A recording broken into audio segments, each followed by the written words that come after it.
Basta agaw tani ka mo aming wagi ngay kay banag ko. Ay bangal daw kata kayo aming kakapsat ko ngay Ilocano. Welcome back sa ating vlog. Magpalang araw sa ating lahat mga guys. Ali kayo at ninyo ako samahan sa ating road trip adventure. At kasalukuyan nandito tayo ngayon sa expressway papunta sa ating pagdideliveran sa Alcards or Natasite. Ang pangarga natin ay mais. Kaya ali kayo guys, inyo ako samahan sa aking road adventure. Ito ang ating dinadaanan ngayon. At kasalukuyan tayo nananakbo dito sa expressway. Ayan na, parang train na yung mga truck kung inyong mapapansin sa biyahe ng mga truck dito sa loob ng Kingdom ay parang train sa daan dahil ang iniiwasan ng mga driver ay yung traffic violation na overtake. Dahil once kasi na matsyambahan ka, mahal ang traffic violation ngayon. Kaya yung iba takot, tulad ko, takot ako, mahuli. At yung iba naman, hindi, yung mga hindi pa nasampulan. Pero kung minsan naman kasi, yung nasa harapan, nauna, kung minsan, nananadya naman sila na yung takbo nilang 50, 60, 40, gano'n na lang. Dapat yun dapat ang huliin. Hindi yung umovertake kasi yung umovertake, natural na umovertake yan, lalo na kung mayroong mga running time yung pangarga. Yung biyahe, may running time. Tapos yung iba nag-ulang biyahe. Tapos yung nasa harapan, dump truck. Nakataas yung kamay, yung paa. Tapos nagsiselfone, wala na. Dapat yun ang huliin. Yun dapat ang huliin ng polis. Dito, kahit na yung takbo mo 50, umovertake ka, umiwas ka, huli ka pa rin. Dahil yun ang hinuhuli nila. Tulad doon, nandun, sa harapan na yung nagbe-blinker na yun na kalaban.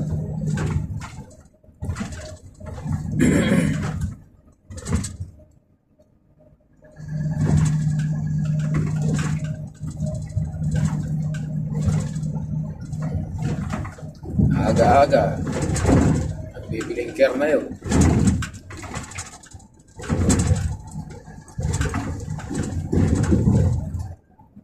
Ito ang ating sinusundan na yan, si Brother Darius Montilla. Shout out sa iyo, brother. Anong tagpo lang? Tagpong pogi lang. Ganito lang, nagtagpong pogi lang. Pag pumreno to sa unahan, may pirino na rin. Minor na rin tayo, guys. Ganun lang. Mahirap yung nakipagsapalaran ka. Mauna ka nga, bilis ka nga makarating. Ma-one time ka naman, kulang pa yung sweldo mo sa loob ng isang buwan. Dahil yung traffic violation rito, hindi biro. Talagang para magsilayas na yung mga mga spot. talaga yung traffic violation dito guys, hindi biro. Ayun, meron silang bagong violation na panukala ng gobyerno, 6,000.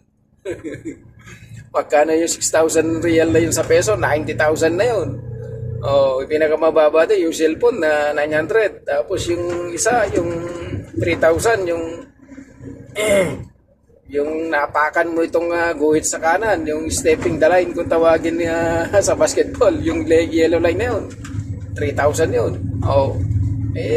Tapos ang basic salary mo lang 1,600 lang plus per trip. Matsambahan ka lang na isang beses. So di wala na yung sweldo mo. kulang pa. Sweldo mo sa loob ng isang buwan, pambayad mo sa violation. Kaya ngayon, hindi na paramihan ng biyahe. Sa ngayon,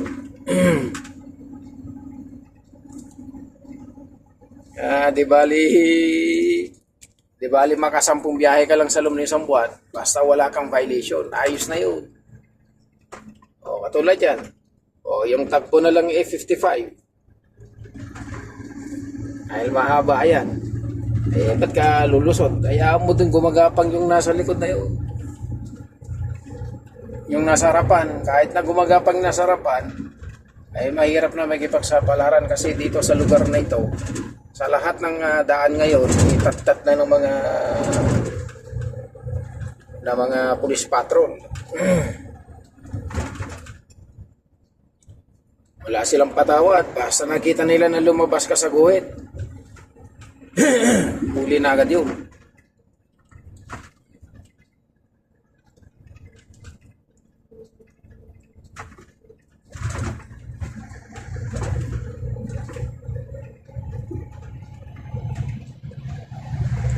Yan, dump truck na ganyan, umovertake. Pag may kasalubong na pulis, bigla na lang papasok yan.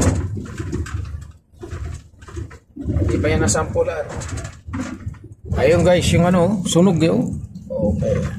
Yung truck, bago lang yun. Wala pa nung dumaan tayo dyan, wala pa. Ayun, sunog yun. Ginantok kasi, tabi na, tulog, pahinga na. Huwag pilitin. Pilitin ni Nano siguro yun, nahabol yung truck ban sa damam, makalusot. Ako pagka inantok na, tabi na, tulog dyan. Ay.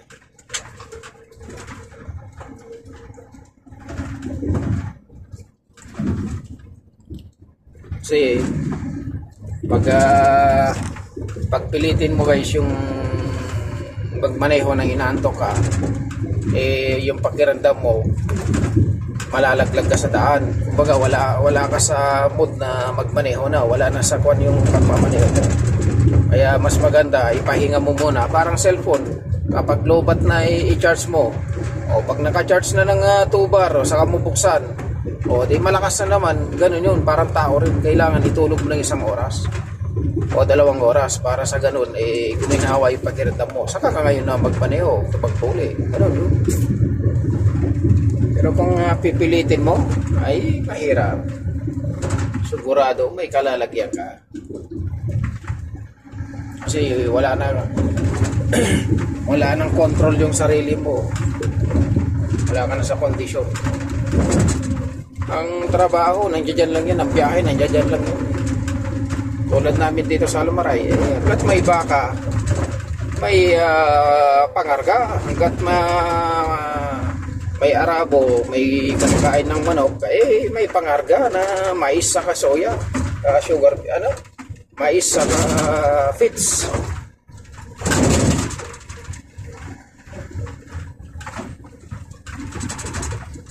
Ayan ang i-share ko dito sa ating dinadaanan.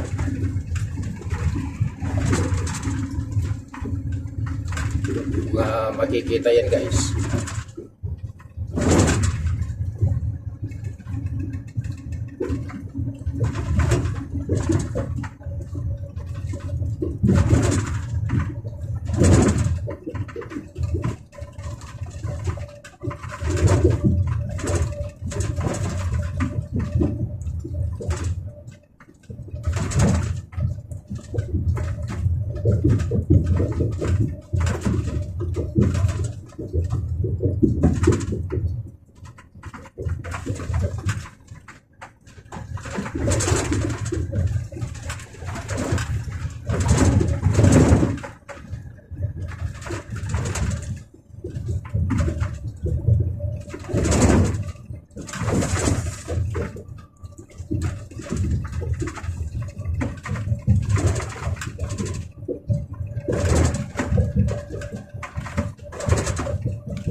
daan na to bako-bako na basag-basag na, hindi nila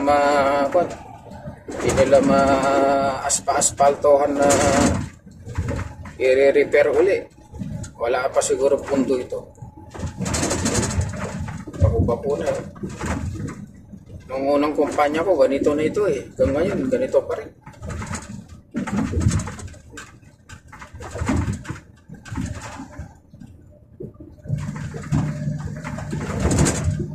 Riyadh, Makkah, Al-Hasa, Harad. Yan, signboard.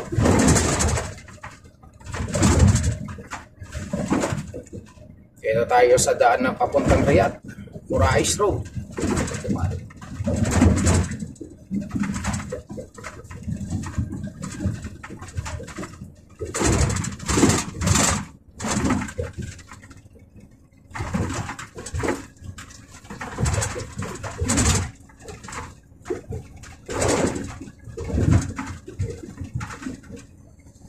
Ayun.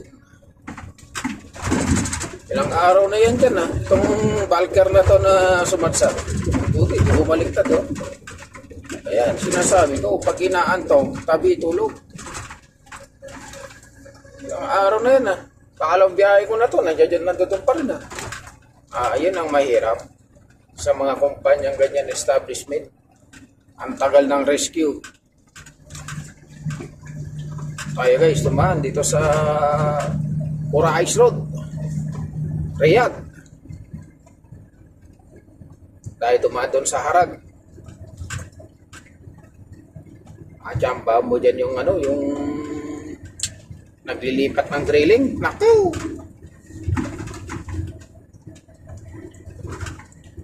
Talagang pag nachamba mo dyan yung naglipat ng drilling mga equipment nila, takbo na lang 50. Pag sumingit ka doon sa convoy nila, huliin ka ng pulis. Sabihin, overtake ka na.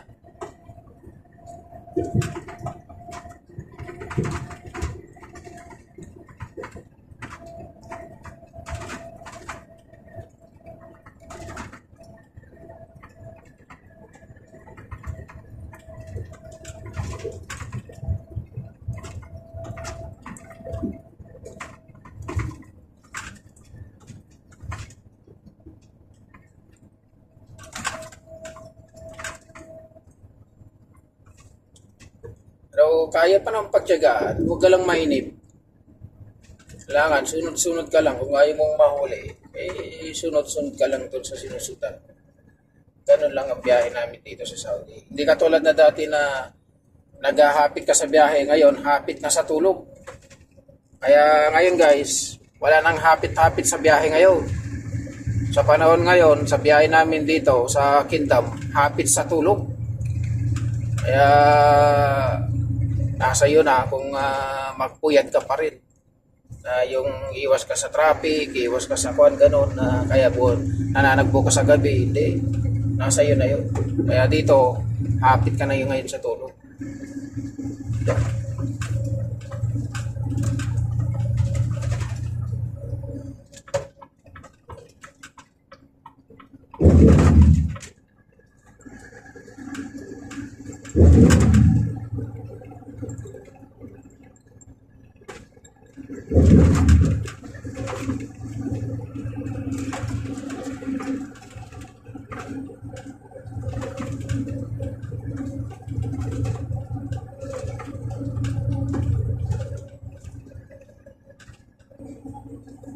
Ito, takbong pogi lang.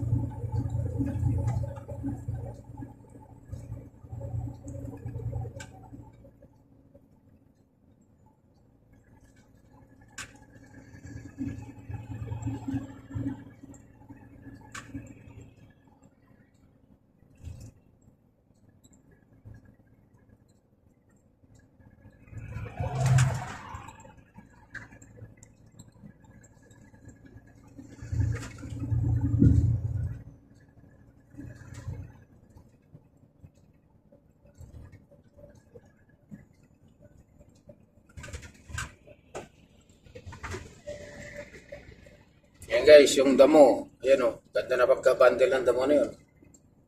Napakain sa camel yun.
Yun, yung nasa unahan, bulker pala. May karga ng semento. Gumagapang.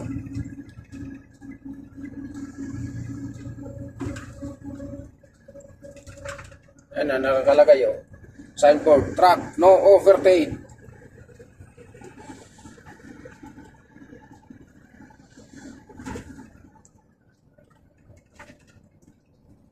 Eh naman, yung mga tubo na yan na nakikita nyo yan.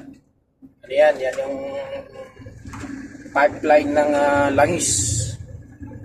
Ang mga tubo na yan, linya ng langis yan. Disyerto. Disyerto!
Ayan yung kumukuha ng 150 real yung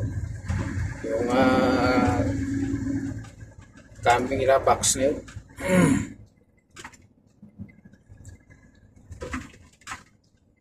Yun, gumagapag yung nasa harapan. Gagapang din tayo. Si kanina, dalawa yung nasa lubong natin police patrol dito eh. Malupit dito guys. Malupit yung violation dito.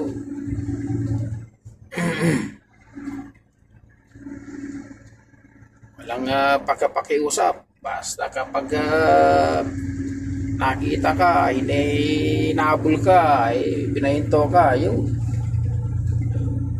Picture agad ng lisensya sa Estimara, rehistro.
Ayan na, tagbo na lang, 40 na lang. Oh, bumaba pa. Oh, naku, 30 na lang guys. 30 na lang. Ayun na, nainit na yung dump truck. Overtake na sa likodan natin. Ayun o, 30 na lang yung tagbo yo. 35. 35 ng tagbo, wala na. Gapang, sige, gapang pa rin.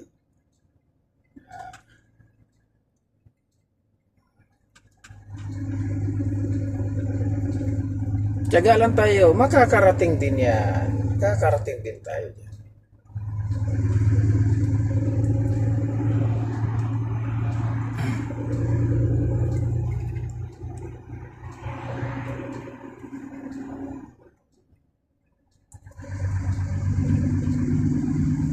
Kailangan dito guys, kailangan na i-memorize mo yung mga daan ng mga masigasig na pulis, yung mga police patrol na hindi nauubusan, na hindi sila magsawa sa paikot-ikot. Kailangan alam mo kung saan sila tumatambay, kung saan sila nakaposte, ganun, bago ka overtake.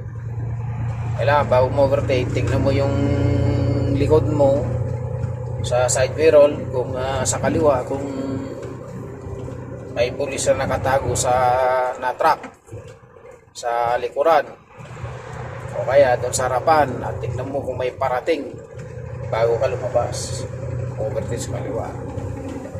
Pero kung minsan naman hindi mo alam, private pala yung nasa likod, ayun ang uulit sa'yo. O ganun, ang utakan lang ba? Yung mga ngayon, karamihan private car yung ginagamit.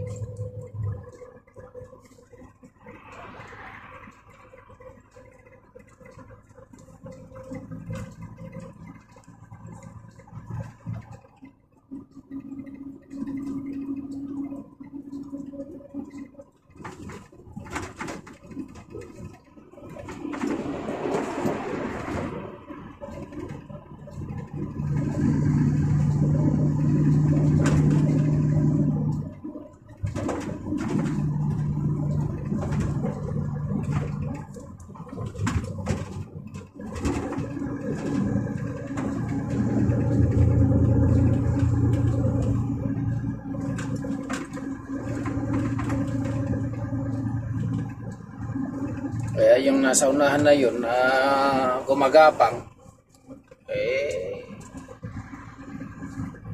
pagpasensyahan na lang natin.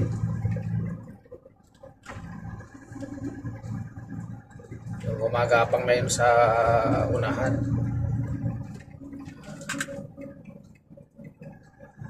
tiyagaan na lang natin sundan.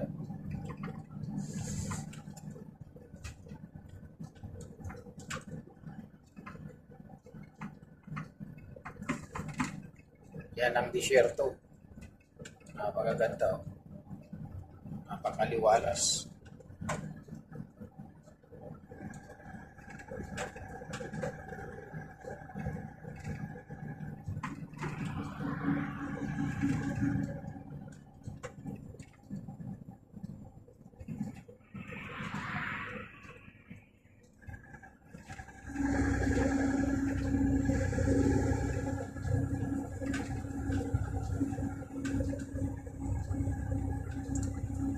Huwag mong subukan yung overtake sa kaliwa, masisira yung araw mo.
gapang-gapang na.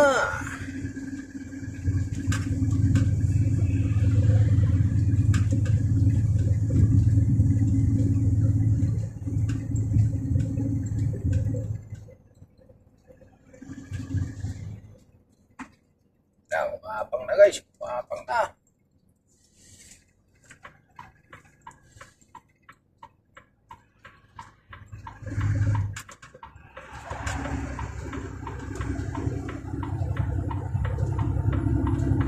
Ayan, pala yung gumagapang eh. Ano pa naman to, express pa naman yun eh. Ako. Express pa naman eh. Wala, low power. So guys, maraming salamat sa inyong panonood sa aking upload na video. Lagi po tayo mag-ingat sa lahat ng ating hinaharap sa araw na ito. Sa susunod, kung anumang oras kayo marating at papanood itong aking video. Maraming salamat guys. God bless you all.